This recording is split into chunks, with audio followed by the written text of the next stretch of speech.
Good evening. कैसे हो आप लोग? तो आज हम लोग सेकेंड क्लास स्टार्ट कर रहे हैं बेसिक्स ऑफ अकाउंटिंग की।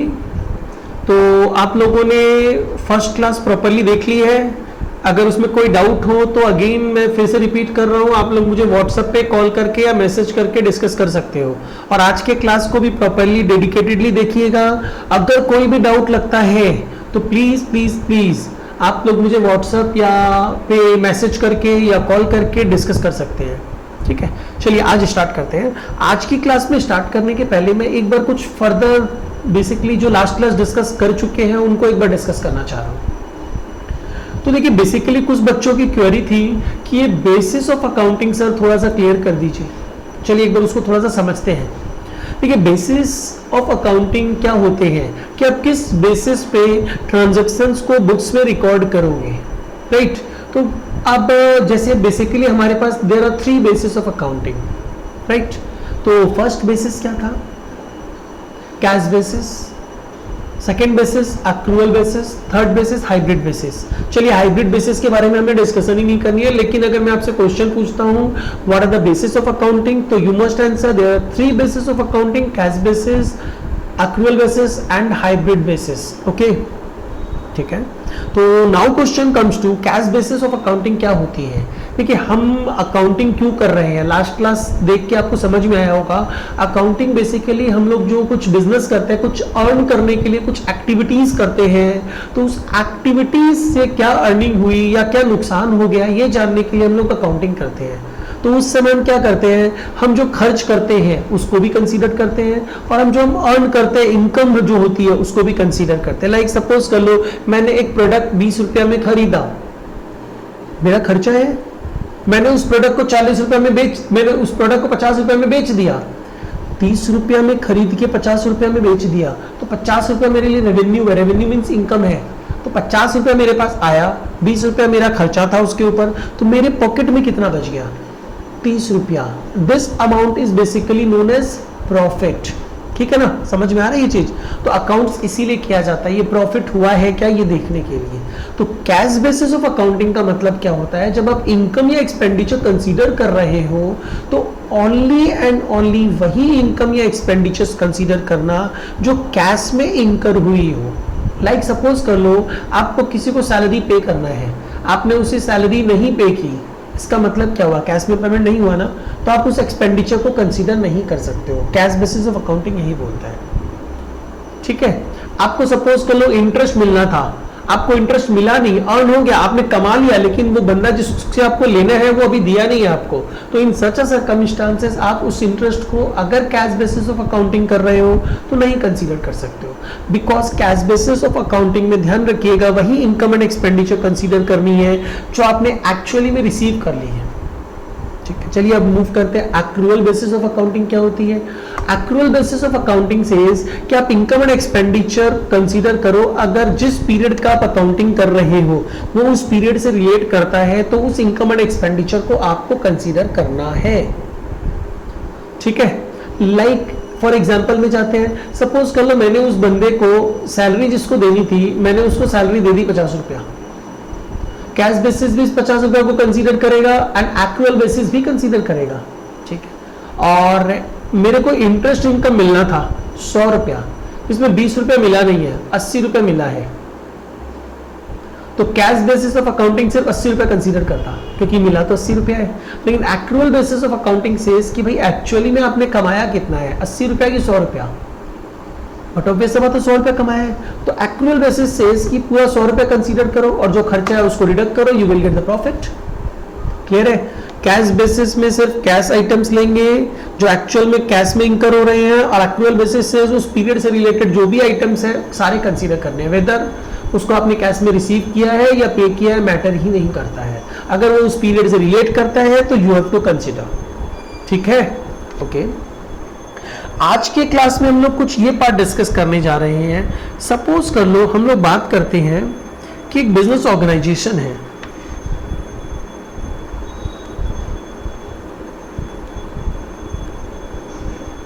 तो ये क्योंकि बिजनेस ऑर्गेनाइजेशन है, आप खुद सोचो ना, आप एक बिजनेस करना चाहते हो, बिजनेस मतलब आप बिजी रहना चाहते हो इस एक्टिविटी में, जो एक्टिविटी आपको कुछ एक्स्ट्रा दे के जाएगा, समथिंग एक्स्ट्रा, ठीक है, ठीक है। तो एक्स्ट्रा देके जाएगा, तो उसके लिए आप सबसे पहले सोचो, आपने सोचा चलो हम लोग एक काम करते हैं, हम लोग एक फर्नीचर को बेचने का बिजनेस चालू करते हैं।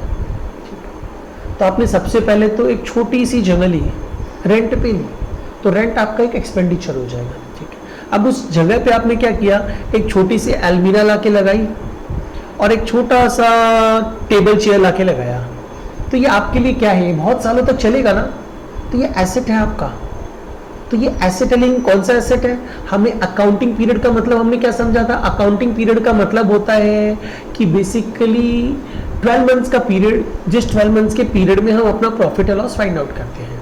तो अगर कोई भी ऐसा एसेट जो 12 मंथ्स या उससे 12 मंथ से ज्यादा आप यूज कर सकते हो, तो उस तरीके के एसेट्स को फिक्स एसेट्स बोला जाता है। और एसेट्स का मतलब क्या होता है सर, वो रिसोर्स जो आप बिजनेस में यूज करते हो to run the business smoothly.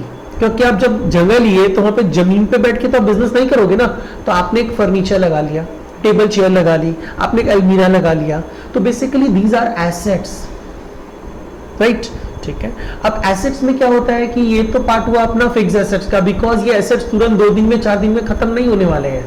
लेकिन आपने क्या किया कि सपोज कर लो ये फर्नीचर तो आपने बिजनेस के लिए लिया, अब आपने क्या किया, जो फर्नीचर आपको बेचना था वो खरीद के लाके 5 वेराइटीज ऑफ फर्नीचर रख लिया। तो 5 वेराइटीज ऑफ फर्नीचर जो आपने रखा वो किस लिए रखा, बेचने के लिए रखा ना, तो that is known as the stock. क्योंकि गुड्स को रखते हैं तो इसको स्टॉक करना बोला जाता है, तो that is termed as the stock. लेकिन वो आज 5 फर्नीचर है, अचानक से एक आदमी आया मुझे 3 फर्नीचर खरीदने हैं, आप तुरंत बेच दोगे, कम हो गया। फिर उसके बाद एक आदमी आया मुझे 2 फर्नीचर खरीदने हैं, फिर आप ये 2 फर्नीचर बेच दोगे, 0 हो गया।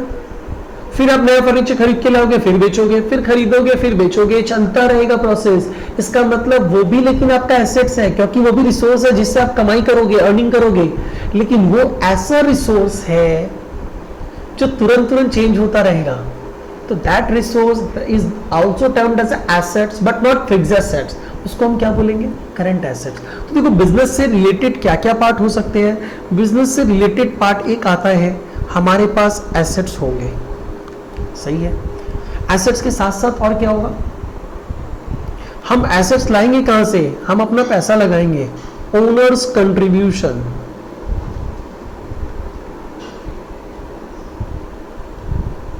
ठीक है। या फिर हम लोग क्या करेंगे, अपने घर से पैसा लगाया ना हमने, क्योंकि बिजनेस करना है, या फिर सपोज कर लो आपने किसी से लोन ले लिया, लोन हो सकता है, ठीक है। और एक टर्म होता है जिसको हम बोलते हैं क्रेडिटर्स, थोड़ा देर बाद समझाऊंगा क्या है ये, ओके। बेसिकली ये सब सोर्सेज है जहां से पैसा आएगा, और ये पैसा लग कहाँ रहा है, एसेट्स में लग रहा है, कुछ स्पेंड हो रहा है, एक्सपेंसेस, कुछ हम कमा रहे हैं, इनकम, राइट। तो एक बार हम लोग क्या करेंगे, इन सब टर्म्स को समझते हैं। इसमें एक पार्ट और डाल देता हूं मैं, दैट इज लायबिलिटीज। देखिए आप जब भी कोई बिजनेस करोगे ना, तो ये टर्म आएगा ही आएगा। आप अपना पैसा लेके आओगे बिजनेस करने के लिए, आप किसी से लोन लोगे, लोन लेके आप बिजनेस स्टार्ट करोगे, बिजनेस स्टार्ट करोगे तो सबसे पहला काम कुछ एसेट्स लेके आओगे, जो चीज बेचनी है उसको खरीद के लेके आओगे। अब उसके बाद क्या, आप बिजनेस चालू करोगे, तो जब बिजनेस स्टार्ट करोगे तो आप जहाँ पे बिजनेस प्लेस बना के रखे हो वहाँ इलेक्ट्रिसिटी भी कंज्यूम होगी, एक पियोन रख के रखा है उसको वेजेस भी देना होगा, मतलब रेम्यूनरेशन देना होगा, कुछ इनकम अर्न करना चालू करोगे। तो बेसिकली ये सारी चीजें बिजनेस के सराउंडिंग घूमेगी। तो इन सबको समझना बहुत जरूरी है।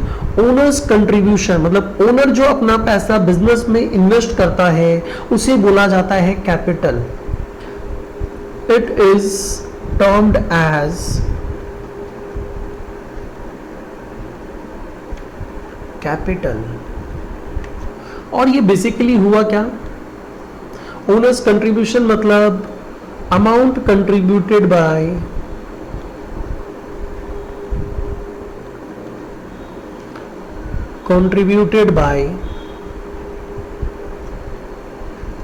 Owner to run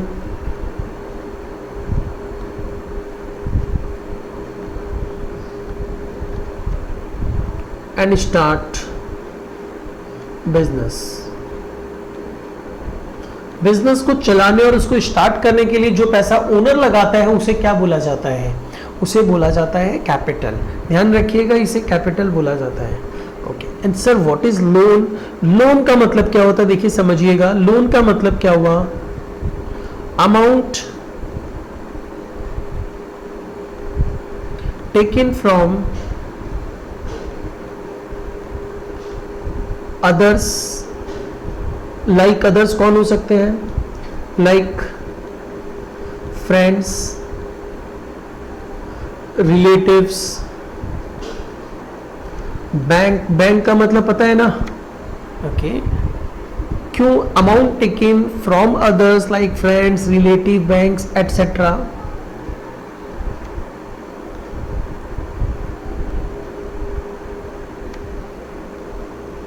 to start या एक्सपेंड बिजनेस। बिजनेस या तो चलाने के लिए, स्टार्ट करने के लिए, या ऑलरेडी बिजनेस बना हुआ है तो उसमें अगर कुछ रिक्वायरमेंट आ गई, उसको और इंक्रीज करना है, बढ़ाना है, उसके लिए तब तो ये पैसा दूसरों से लिया जाता है। ठीक है। लाइबिलिटीज क्या होती है सर? लाइबिलिटीज मतलब इन सिंपल वर्ड्स, हम जब बिजनेस करते हैं तो इन सच सर्कमस्टांसेस हमें किसी से लोन लेना पड़ रहा है, तो जो आप लोन लिए हो ये लोन क्या वापस नहीं लौटाना है? लौटाना है। तो जो आपका ऑब्लिगेशन है which you need to pay after some time, that is your liability, your obligation.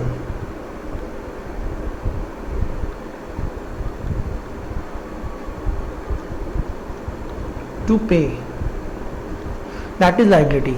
And ये लाइबिलिटीज को हम बेसिकली दो पार्ट में डिवाइड करते हैं।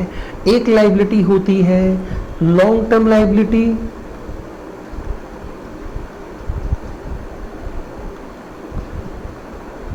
एक लाइबिलिटी होती है शॉर्ट टर्म लाइबिलिटी।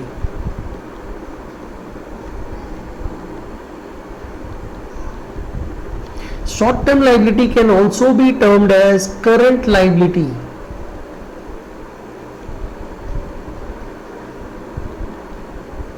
इसे आप करंट लायबिलिटी भी बोल सकते हो। तो सर दोनों में डिफरेंस क्या है ये भी बता दीजिए। देखो लॉन्ग टर्म लायबिलिटी का मतलब क्या होता है? Obligation which is to be paid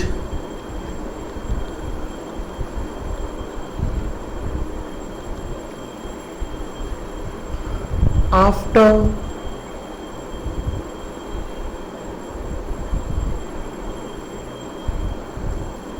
12 months। मतलब अगर आप 12 मंथ से ज़्यादा पीरियड के लिए कोई लोन लेते हो या कुछ अमाउंट आपको आफ्टर 12 मंथ्स पे करना है, तो in such circumstances that liability is basically known as a long term liability. और शॉर्ट टर्म लायबिलिटी क्या होता है? Which is to be paid. Liability मतलब you have to pay, it is your obligation, which is to be paid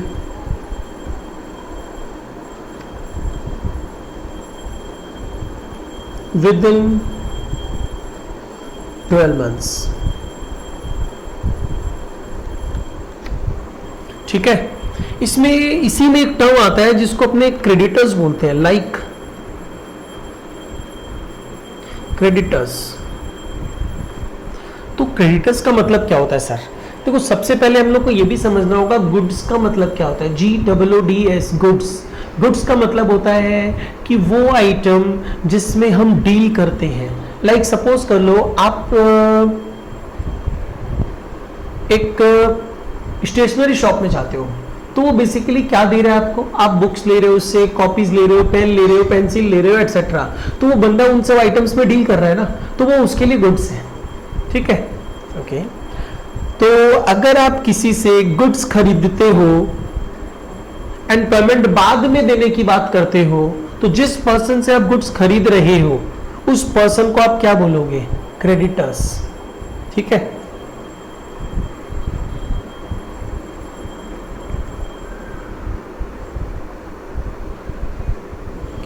creditors मतलब the person from whom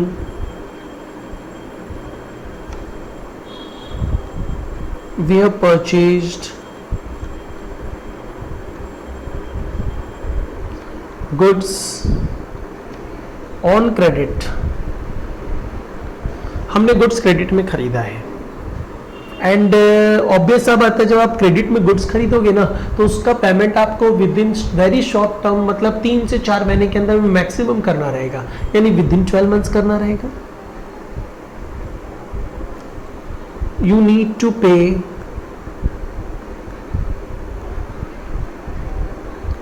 this amount within 12 months। इसका मतलब creditors को हम क्या बोल सकते हैं, it is a current liability. आ रहा है समझ में। एंड गुड्स के बारे में थोड़ी सी इंफॉर्मेशन लिख रहे हैं। गुड्स का मतलब क्या होता है, आइटम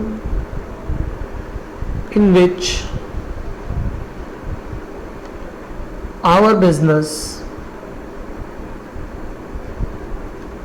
is dealing, हमारा बिजनेस जिस आइटम में डील कर रहा है उसी को गुड्स बोला जाता है। इसको हम प्रोडक्ट भी बोल सकते हैं, also termed as product.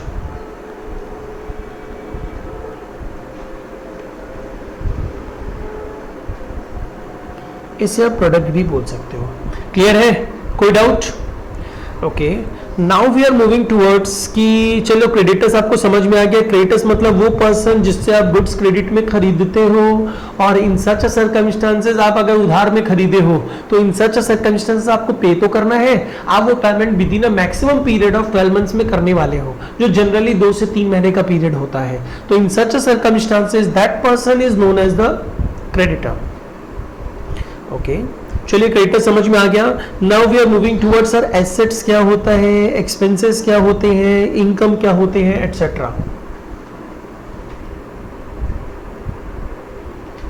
Okay, चलिए अब हम लोग कहाँ थे। यस, हम लोग एसेट्स के बारे में डिस्कशन कर रहे थे कि ये एसेट्स क्या होता है। चलिए अब उसको डिस्कस करते हैं। ठीक है, अगर आप एसेट्स की बात करो तो एसेट्स का मतलब क्या होता है। एसेट्स का मतलब होता है that resource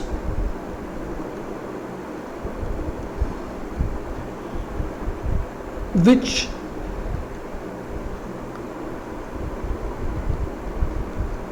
helps you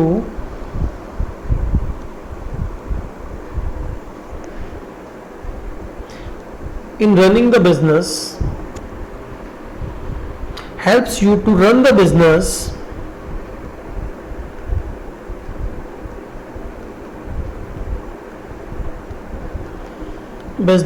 smoothly. आप इसके चलते ही बिजनेस स्मूथली रन कर पाते हो। अगर ये नहीं हो तो आप बिजनेस स्मूथली रन नहीं कर पाओगे। ठीक है, रिसोर्स मतलब आपकी संपत्ति है ये। ठीक है, संपत्ति मतलब आप जो ये है इसको आप किसी को इसको देना नहीं है, ये आप ही का है। आप चाहो तो इसको किसी को बेच के पैसा अर्न कर सकते हो, लेकिन आप इसको नहीं बेचोगे क्योंकि ये आपके बिजनेस यूज के लिए लगता रहता है। आपको इसको बेचना नहीं है, आपका ये प्रोडक्ट नहीं है। ठीक है, ओके। तो बेसिकली ये 2 नेचर का होता है। एक होता है फिक्स्ड एसेट्स,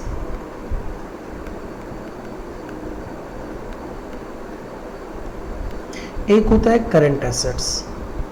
और अभी कुछ चीजें जो होंगी ना, क्योंकि अपने अभी बेसिक समझ रहे हैं तो बहुत ज़्यादा डेप्थ में नहीं समझ सकते हैं, क्योंकि आपको समझ में ही नहीं आएगा। तो एकदम बेसिक तरीके से मैं समझाते हुए चल रहा हूँ, फिर 1 बाय 1 धीरे धीरे सब कुछ अपने आप समझ में आने लगेगा। फिक्स एसेट्स का मतलब क्या होता है। फिक्स एसेट्स मतलब that asset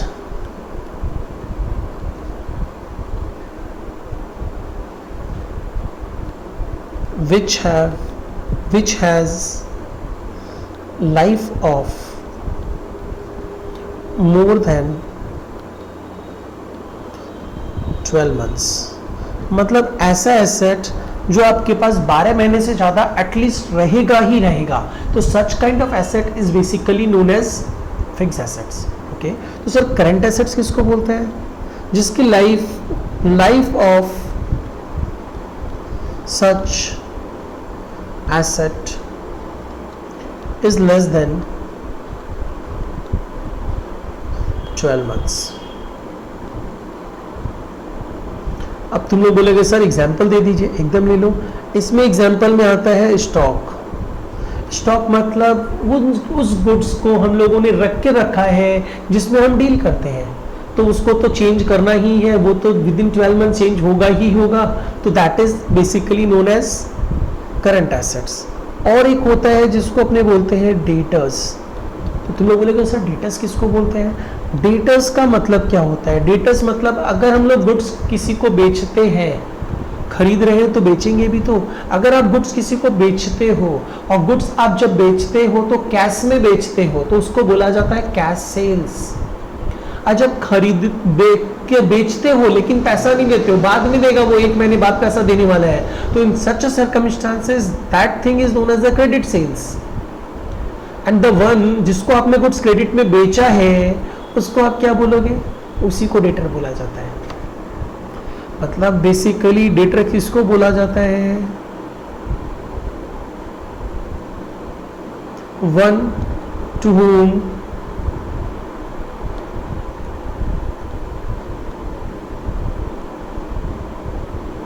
goods were sold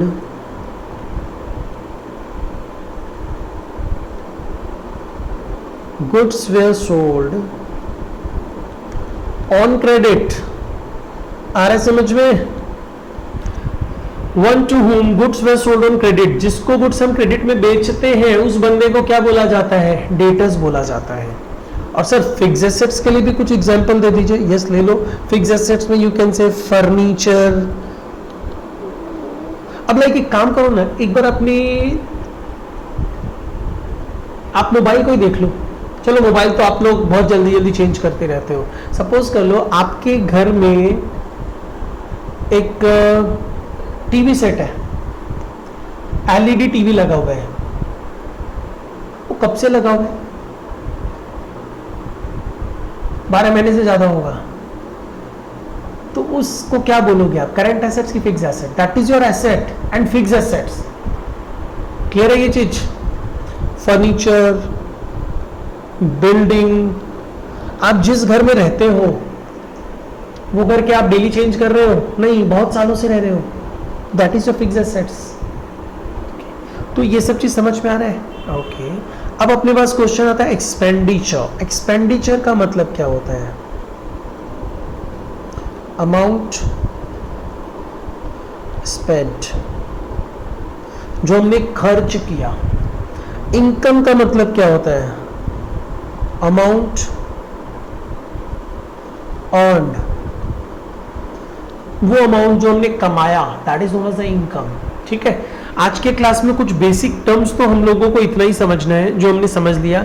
ये सारे के सारे टर्म किससे रिलेट करेंगे? सारे के सारे टर्म बिजनेस से रिलेट करेंगे। ठीक है। तो बिजनेस से रिलेटेड क्या क्या छोटे छोटे टर्म्स हो सकते हैं हमने समझा, और भी बहुत सारे टर्म्स हो सकते हैं, बट इनिशियली अभी हमें यही टर्म समझना था। ओके। अब हम आते हैं, लास्ट क्लास हमने याद करो कुछ समझा था कि there are some systems of record keeping. याद आ रहा है? Systems of record keeping.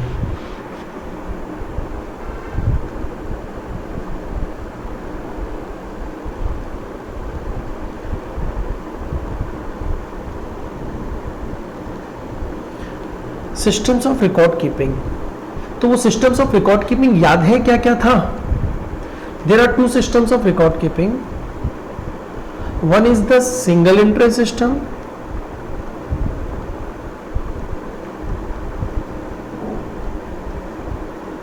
and another one is the double entry system.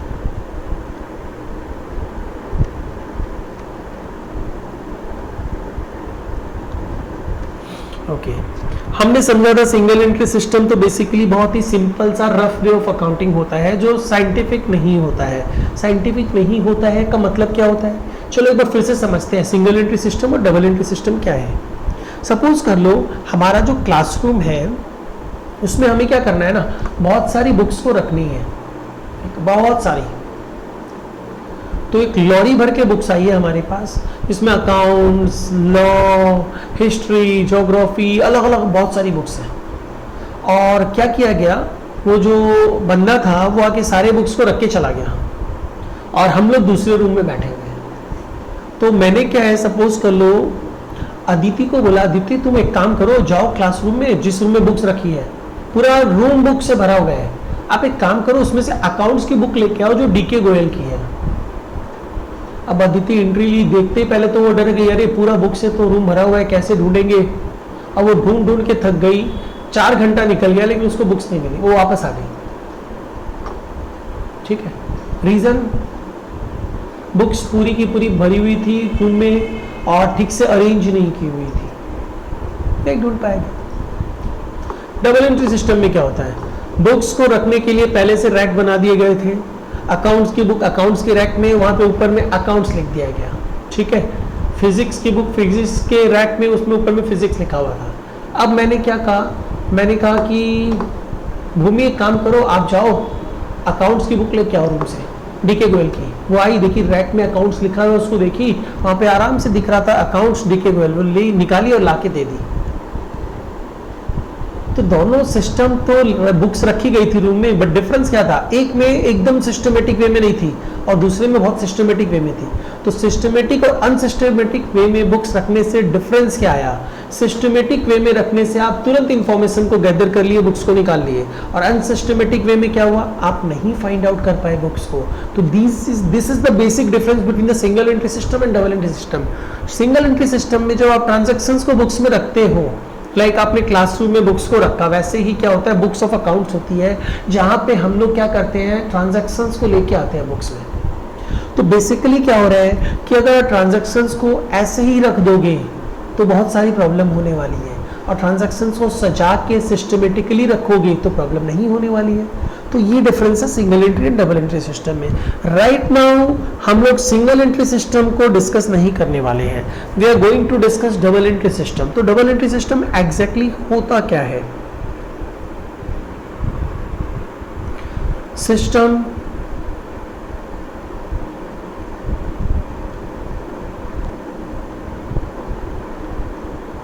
which records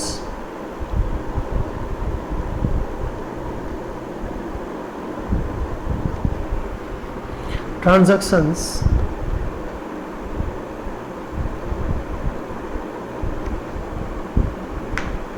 in systematic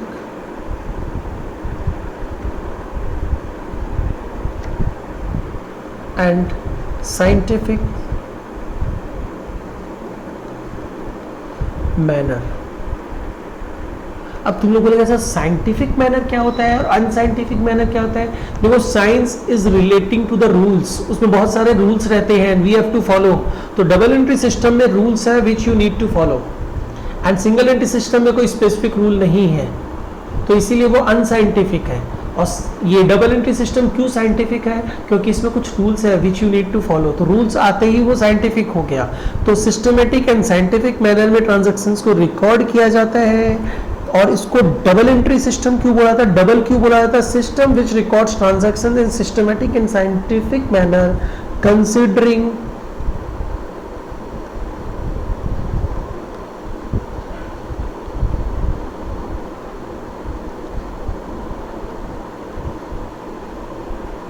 dual aspects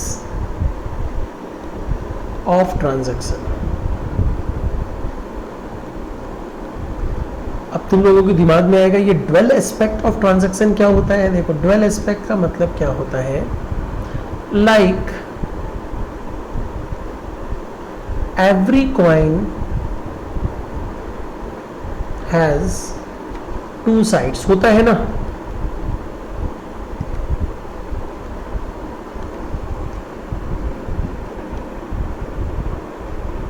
Like every coin has two sides, every transaction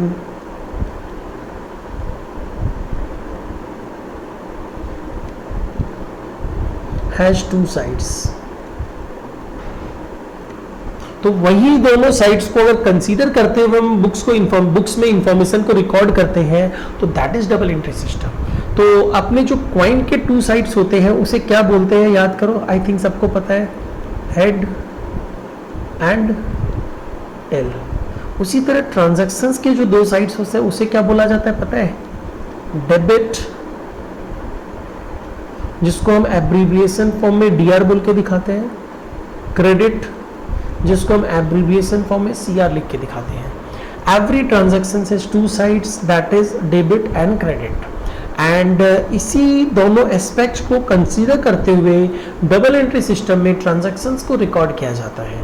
तो double entry system is that system which record transactions in systematic and scientific manner considering dual aspect of the transaction. And ये जो part है ना कि like every coin has two sides, every transaction has two sides, and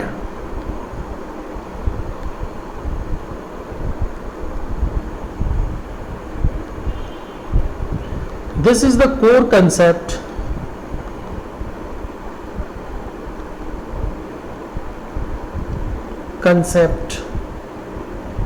of double entry system.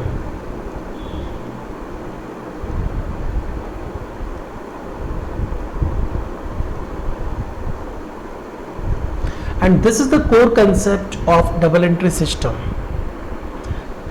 तो इस concept को बोला क्या जाता है? And this concept is basically termed as, इसको एक नाम दिया जाता है, लाइक रूल ही समझ लो, ड्वेल एस्पेक्ट कंसेप्ट।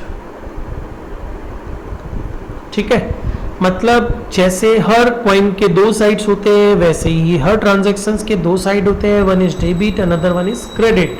एंड हम बुक्स में उनको कंसीडर करते हुए ही ट्रांजैक्शंस को रिकॉर्ड करते हैं। And that way system is, जिसमें इस तरह रिकॉर्डिंग की जाती है, is known as double entry system. And this concept जहां पे डेबिट एंड क्रेडिट बोल के ट्रांजैक्शंस के दो पहलुओं को कंसीडर किया जाता है is known as dual aspect concept. कोई डाउट नहीं है? अब जब आप डबल एंट्री सिस्टम में आ ही गए हो तो डबल एंट्री सिस्टम से रिलेटेड कुछ और इंफॉर्मेशन लेते हैं। तो डबल एंट्री सिस्टम से रिलेटेड कुछ और इंफॉर्मेशन क्या ले रहे हैं अपने?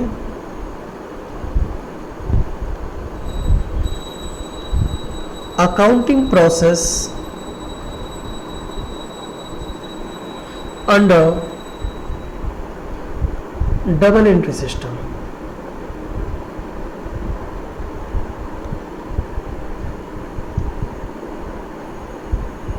डबल एंट्री सिस्टम में क्या अकाउंटिंग प्रोसेस होगा, पहले मैं नोट डाउन कर दे रहा हूं, उसके बाद आप इसे कॉपी करिएगा। ठीक है, समझने की चीजें हैं बहुत सारी।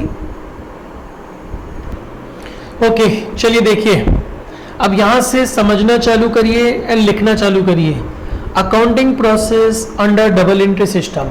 डबल एंट्री सिस्टम अगर आप फॉलो करते हो तो आप क्या प्रोसेस फॉलो करोगे? तो क्या प्रोसेस फॉलो करना है? सबसे पहला बात हम ये फाइंड आउट करेंगे ट्रांजैक्शन क्या है। अगर ट्रांजैक्शन है तो उसको बुक्स में लिखेंगे। तो ट्रांजैक्शन का मतलब क्या होता है हमने समझा था। ट्रांजैक्शन मतलब क्या होता है? वो इवेंट, इवेंट मतलब क्या होता है? कोई भी एक्टिविटी। और ट्रांजैक्शन मतलब क्या हुआ? वो इवेंट जिसमें मॉनेटरी मूवमेंट हो। लाइक सपोज कर लो मैंने सोचा चलिए गुड्स खरीद के लेके आते हैं, कुछ सोचा, तो ये क्या मॉनेटरी मूवमेंट हुआ? क्या नहीं हुआ। तो in such case it is an event only. लेकिन मैं क्या गया, बाजार जाके मोबाइल खरीद के लेके आ गया, तो इन सच केस क्या हुआ? इसमें मॉनेटरी मूवमेंट आ गया। मॉनेटरी मूवमेंट मतलब क्या हुआ? मनी का फ्लो, कैश का फ्लो आ गया, राइट। तो कैश का फ्लो जरूरी नहीं है कैश में ही देना होगा, मनी का फ्लो आया ना। अगर सपोज कल मैं मोबाइल जाके कैश पैसा देके खरीद के लेके आता हूँ तो भी मॉनेटरी मूवमेंट है। मैं उस बंदे से जाके मोबाइल खरीद के लेके आता हूँ, पैसा 2 महीने बाद दूंगा, तो भी मॉनेटरी मूवमेंट है। बिकॉज मेरे पास तो मोबाइल आ ही गया ना और उसके पास से चला गया। There is exchange of value, भले ही करेंसी का एक्सचेंज नहीं हुआ लेकिन वैल्यू का तो एक्सचेंज हुआ है। तो ध्यान रखिएगा, वो इवेंट जिसमें मॉनेटरी मूवमेंट हो और वो बिजनेस से रिलेटेड हो, that is known as a transaction, और उसको आपको बुक्स में लिखना पड़ता है। तो सबसे पहले स्टेज होगी recording of a transaction and that is basically termed as journal. Technically double entry system में उसे जर्नल बोला जाता है। ठीक है, अब next question comes to sir, उसके बाद क्या करेंगे? अब क्या होगा, जैसे देखो आपने क्या किया, सबसे पहले डबल एंट्री सिस्टम से रिलेट कर रहे हो, बुक्स वाले एग्जांपल को लेते हुए क्लासरूम में बहुत सारी बुक्स आके रख दी गई, that is recording of a transaction. अब उसमें कुछ हिस्ट्री की बुक है, कुछ ज्योग्राफी की है, कुछ अकाउंट्स की है, कुछ मैथ्स की है, कुछ लॉ की है, कुछ इकोनॉमिक्स की है, बहुत सारी अलग अलग सब्जेक्ट की बुक्स है। तो क्या किया गया, हमने क्या किया गया, देखा कि कितनी बुक्स किस किस सब्जेक्ट की बुक्स है, कितनी नहीं किस किस सब्जेक्ट की बुक्स है, उसके अकॉर्डिंगली हम लोग ने अलग अलग रैक्स बना दिया। और अकाउंट्स में डबल एंट्री सिस्टम में उसे क्या बोला जाता है, उन सभी रैक्स को in double entry system account बोला जाता है। ठीक है, डबल एंट्री सिस्टम में उन सब अलग अलग रैक्स को अकाउंट बोला जाता है। हमने एक जगह लिख दिया क्या, अकाउंट्स, दूसरे में क्या लिख दिया, हमने लिख दिया फिजिक्स, तीसरे में क्या लिख दिया, सब्जेक्ट का नाम लिख रहे हैं। ठीक है, इसको बोला जाता है क्लासिफिकेशन ऑफ ट्रांजैक्शन। ठीक है, अब हम लोग क्या करेंगे, वो जो रैक्स बनी है, अकाउंट जहाँ लिखा हुआ है, फिजिक्स जहाँ लिखा हुआ है, ऐसे ही पढ़ा रहने देंगे क्या, नहीं, हम लोग क्या करने वाले हैं, अकाउंट्स की बुक को उठा के अकाउंट्स के रैक में रख देंगे, लॉ की बुक को उठा के लॉ के रैक्स में रख देंगे, हिस्ट्री की बुक्स को उठा के हिस्ट्री के रैक्स में रख देंगे। तो बेसिकली क्या किया हमने ये किया कि अलग अलग रैक्स में जो जो बुक्स जिस जिस रैक से रिलेट कर रही थी वहां पर रख दिया। तो this is known as the posting of a transaction. Classification मतलब रैक्स बनवाया गया, पोस्टिंग मतलब उस रैक्स के अंदर बुक्स को रख दिया गया। राइट, अब हम लोगों ने क्या किया, उसमें एक लिस्ट बना ली कि कितनी बुक्स है, नोट डाउन कर लिया, इस रैक में 20 बुक है, इस रैक में 25 बुक है। तो this is known as the balancing of an account. उस रैक जिसको डबल एंट्री सिस्टम में अकाउंट बोला जाता है, उसका बैलेंसिंग कर लिए। एंड कंबाइनली इन तीनों स्टेजेस को, क्लासिफिकेशन, पोस्टिंग एंड बैलेंसिंग को लेजर बोला जाता है। ठीक है, समझ में आ रहा है? ओके, अब क्वेश्चन आता है उसके बाद क्या करेंगे सर, जब ट्रांजैक्शंस को रिकॉर्ड कर दिए, रैक्स बना दिए, तो अब एज एंड व्हेन जैसे यूज करना यूज करो। जब अकाउंट्स की बुक चाहिए अकाउंट्स की निकालो, मैथ्स की चाहिए मैथ्स की निकालो। तो अल्टीमेट समराइज करेंगे कि हमने बेनिफिट कितना डिराइव किया। तो उसके लिए हम लोग क्या करते हैं, हम लोग समराइजिंग स्टेज में आते हैं। एंड समराइजिंग स्टेज जो होती है उसको बेसिकली हम क्या बोलते हैं, उसको बेसिकली उसको दो पार्ट्स में हमने डिवाइड किया। One is the trial balance and second one is the final account. तो summarizing stage includes these two parts, trial balance and the final account. Trial balance basically की statement होता है जिसको रफ पेपर में बनाया जाता है। क्यों बनाते हैं सर रफ पेपर में? बिकॉज याद करो, तुम लोग अगर सपोज करो कोई भी एनुअल फंक्शंस एक्सेट्रा के लिए डांस करने का प्लान कर रहा है, तो तुम लोग उसके पहले बहुत बार रिहर्सल करता है ना, फाइनल परफॉर्मेंस देने के पहले, कि फाइनल परफॉर्मेंस एकदम मजेदार होना चाहिए। सेम चीज है, फाइनल अकाउंट एकदम मजेदार होना चाहिए, उसमें कुछ गलती नहीं होनी चाहिए। और उसके लिए हम क्या कर रहे हैं, पहले से रिहर्सल कर रहे हैं। And that rehearsal is a trial balance. आया समझ में? ठीक है, और अलग से तो ये चैप्टर है, डिस्कस करेंगे हम लोग। तो फाइनल चेकिंग करते हैं before preparation of the final account. And final account includes basically two parts. One is the income statement, मतलब वो स्टेटमेंट जो आपको प्रॉफिट या लॉस निकाल के देगा, आपने फायदा हुआ आपको बिजनेस करके या नुकसान हुआ।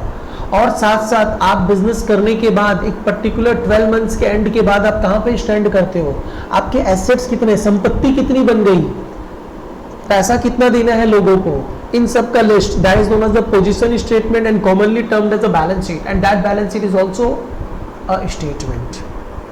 ठीक है, ये पोजीशन स्टेटमेंट आपको shows your assets and liabilities. कोई डाउट? ओके, और ध्यान रखिएगा ये जो तीन स्टेजेस अपने डिस्कस की है, वो तीनों स्टेजेस बेसिकली फाइनेंशियल अकाउंटिंग की स्टेजेस है। याद है हमने डिस्कस किया था branches of accounting, financial accounting, cost accounting, human resource accounting, social responsibility accounting and management accounting. There are 5 branches of accounting. तो basically financial accounting covers these 3 steps: recording, that is journal, classification, posting and summarizing, classification, posting and balancing, that is ledger, then summarizing, that is final account. तो this is basically what financial accounting stages. इसके बाद और 2 stages है। अब हम लोग देखेंगे मेरा रिजल्ट कैसा हुआ, अच्छा हुआ, खराब हुआ, कितना अच्छा हुआ, कितना खराब हुआ, that is analysis and interpretation. और उसके बाद उसको कम्युनिकेट कर देंगे। किसको कम्युनिकेट करेंगे? कोई बाहर वाले लोग भी देखेंगे, मेरे डेटर क्रिएटर्स भी देखेंगे, गवर्नमेंट को भी सबमिट करना पड़ेगा, और मेरे कंपनी के ओनर भी देखेंगे, डायरेक्टर्स भी देखेंगे, एम्प्लॉयज भी देखेंगे, राइट ना। तो बेसिकली यूजर्स को कम्युनिकेट किया जाता है। यूजर्स में इंटरनल यूजर्स होते हैं, owner, employees, directors etcetera. External users होते हैं, directors, debtors, creditors, government, loan providers etcetera. Clear है? बट ध्यान रखिएगा, analysis and interpretation and communication to the users is not the financial accounting stages. These are the basically management accounting stages. ठीक है, okay I think यहाँ तक सब समझ में आ रहा है. इसमें एक पार्ट मुझे और समझाना है, दैट इज देख लो आप लोग, दैट इज मैंने बुक कीपिंग लिखा है कुछ, खाली जर्नल एंड लेजर को ब्रैकेट में डालते हुए. बुक कीपिंग मतलब क्या होता है? कीपिंग मतलब किसी चीज को रखना. बुक कीपिंग का मतलब क्या होता है? Keeping of accounts in books, accounts को बुक्स में रखना. और यहाँ पे खाली दो ही स्टेजेस आती है, जर्नल एंड लेजर. तो book keeping includes journal and ledger, accounts को बुक्स में हम लोग सजा के रख रहे हैं, इसमें फाइनल अकाउंट नहीं आता है. ठीक है, और अगर हम लोग तीनों स्टेज को इंक्लूड कर दे तो इसको तो अकाउंटिंग बोला ही जा रहा है. तो financial accounting includes all the stages, that is it includes financial accounting includes summarising also, देखो ब्रैकेट में है, but book keeping includes only journal and laser.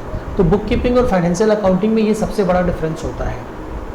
ठीक है, ओके अभी हम लोग पहले आप लोग इसको नोट डाउन करो, फिर फर्दर कुछ डिस्कस करेंगे.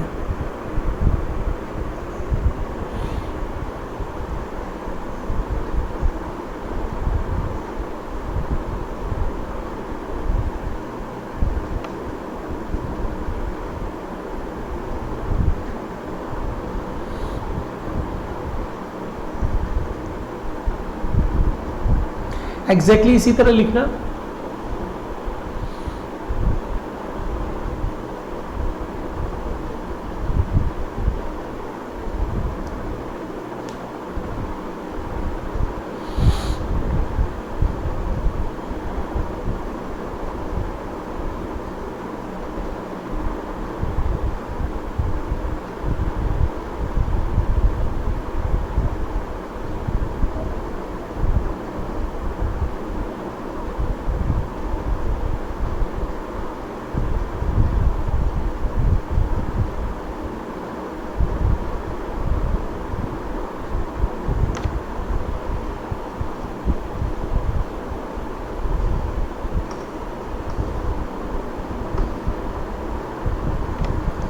ओके अब आप इसके साथ साथ इनको भी लिख लीजिए.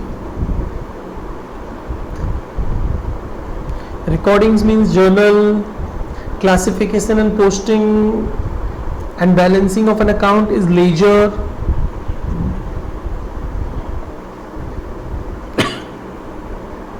Summarising includes trial balance and final account.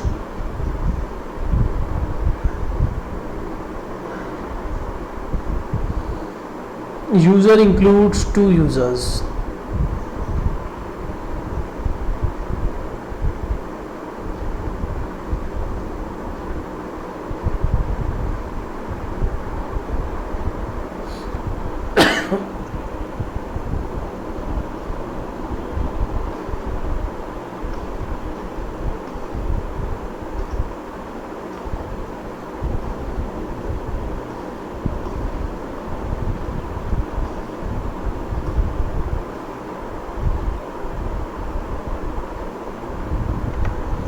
Okay अब यहाँ से रिकॉर्ड कर लो. ये जो रिकॉर्डिंग ऑफ ट्रांजैक्शन है and classification, posting and balancing है, that is basically journal and ledger, and that journal and ledger is termed as book keeping. तो बुक कीपिंग का मतलब क्या हो रहा है? इसी तरह ब्रैकेट दे के लिख लो. बुक कीपिंग का मतलब क्या हुआ? Keeping of accounts in books that includes journal and laser.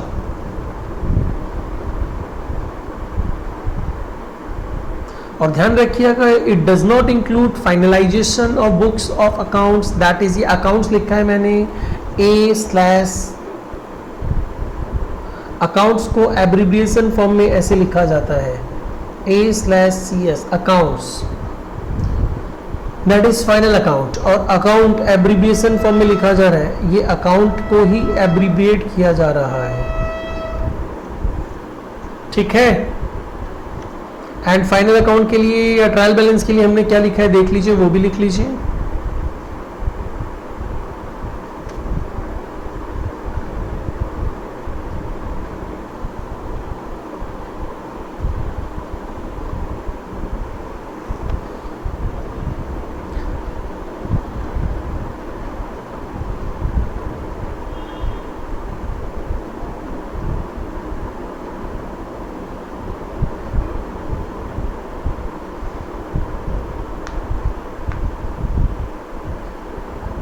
Okay, समझ में आया सब? चलिए अब कुछ और फर्दर समझते हैं। देखिए फर्दर जब हम लोग समझने जाएंगे तो हम लोगों को सबसे पहले समझना है recording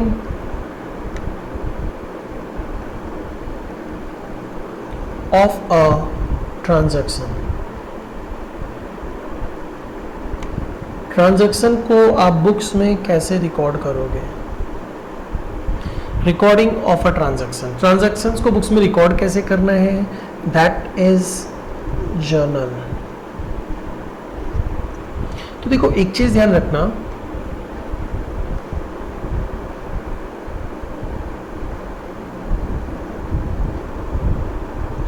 transactions are first time recorded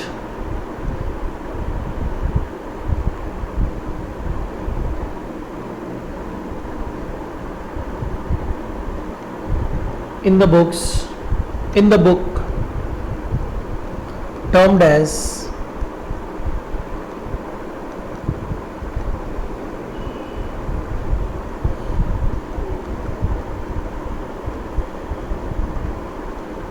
journal. जिस बुक में ट्रांजैक्शंस को फर्स्ट टाइम रिकॉर्ड किया जाता है उसे हम क्या बोलते हैं? जर्नल बोलते हैं।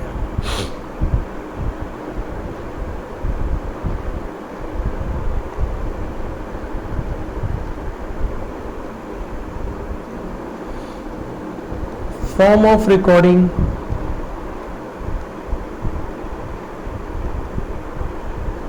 Is termed as journal entry।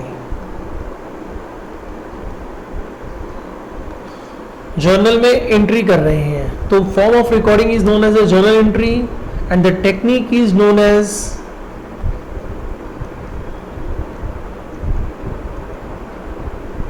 Technique is termed as journalising.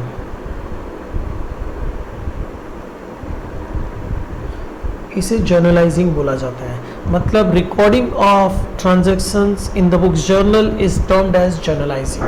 ठीक है, एंड ये जो बुक जर्नल होती है उसका फॉर्मेट क्या होता है ये समझते हैं। उसके पहले एक पार्ट और समझते हैं फिर फॉर्मेट पे आते हैं। It is also termed as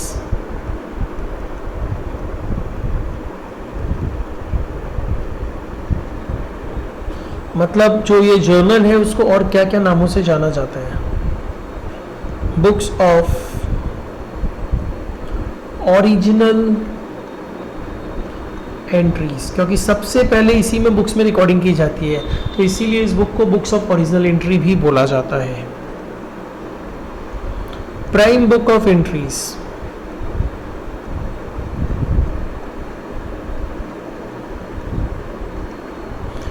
original book of entries,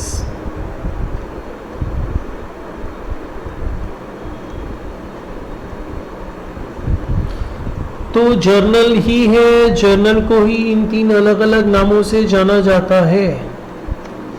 okay, now we are moving towards इसका फॉर्मेट क्या होगा सर?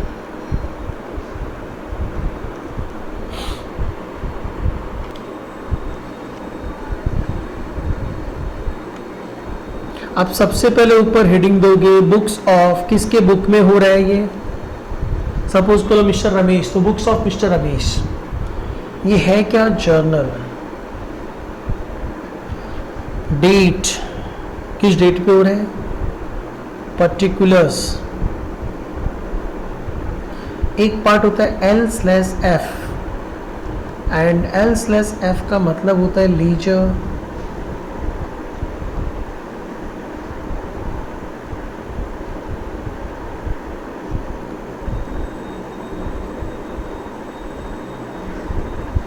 फोलियो। थोड़ा देर में समझाता हूं क्या होता है।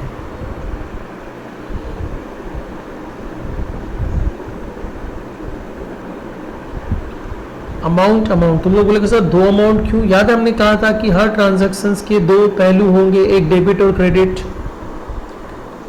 तो डेट्स तो यहाँ पे ट्रांजैक्शन डेट लिखा जाएगा। से फॉर एग्जांपल अगर 2020 जैन 25 को रिकॉर्डिंग करनी है, लिख दिया हमने। इसको इस तरह भी लिख सकते हैं,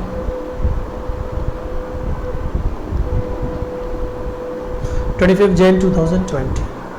यहाँ पे ट्रांजैक्शंस रिकॉर्ड होंगे जो जर्नल एंट्री के फॉर्म में होंगे। लाइक कैसे लिखा जाता है मैं एक बार बताता हूँ। सपोज कल हम लिखेंगे cash account debit to capital account being business started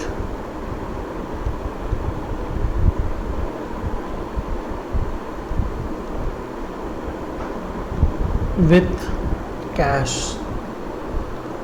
और कितना कैश, सपोज कर लो 2 लाख रुपया।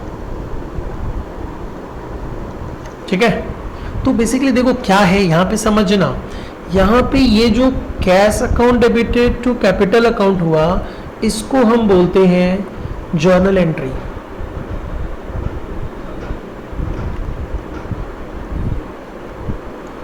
एंड ये जो दिख रहा है being business started with cash, इसको हम क्या बोलते हैं? इसको बोला जाता है नरेशन। नरेशन मतलब क्या हुआ? In simple words you can say it is English translation of the accounting language. Cash account debited to capital account is the accounting language, and ये इंग्लिश ट्रांसलेशन है कि बिजनेस स्टार्ट किया गया है। तो वी कैन से नरेशन का मतलब हुआ इंग्लिश ट्रांसलेशन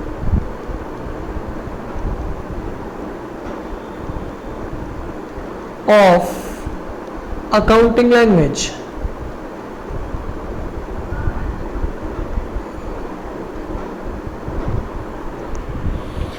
और ये तो अमाउंट है ही, कोई दिक्कत नहीं है।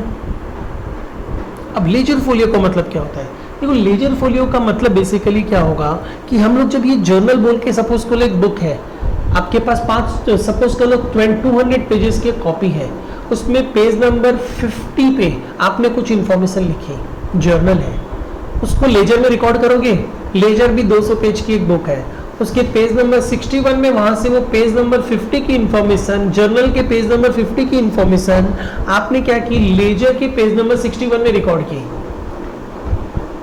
अब जो बंदा उसे चेक करने जाएगा, उसे कैसे पता चलेगा ये पेज नंबर 50 की information page number 61 of the ledger में है? हम यहाँ पे लिख देंगे कि पेज नंबर 61। तो इससे क्या होगा कि बेसिकली जो बंदा चेक करने जा रहा है वो देख लेगा कि हाँ लेजर के पेज नंबर 61 में ये इंफॉर्मेशन है। तो लेजर फोलियो क्या करने वाला है? रेफरेंस का रोल प्ले करने वाला है। Use as reference. ठीक है, समझ में आ रहा है इतना? आज के क्लास में हम लोग और कुछ नहीं करने वाले हैं, इसको एक बार आप लोग गो थ्रू करके रखिएगा। मोस्ट प्रोबेबली मैं कल फिर एक वीडियो आप लोगों को अपलोड करके दूंगा, तो आप उसको फिर से देखिएगा। क्लासेस 1 आवर की ड्यूरेशन की रिकॉर्ड करते हैं अभी, और जनरली 3 डेज की जगह 4 to 5 डेज 6 डेज में आपको क्लासेस देता रहूँगा। तो आप लोग प्रॉपरली डेडिकेटेडली बैठ के वीडियो देखिएगा, उसको नोट डाउन करिएगा। कहीं भी डाउट अराइज हो मुझे व्हाट्सएप या कॉल करके डिस्कस कर लीजिएगा। और as you all are aware of the current situation, जो कोविड-19 की सिचुएशन चल रही है, प्लीज़ प्लीज़ प्लीज़ आप लोग बच्चे लोगों, मम्मी पापा को परेशान मत करिएगा। घर में शांति से रहिएगा, बाहर जाने की जिद मत करिएगा, स्वस्थ रहिएगा।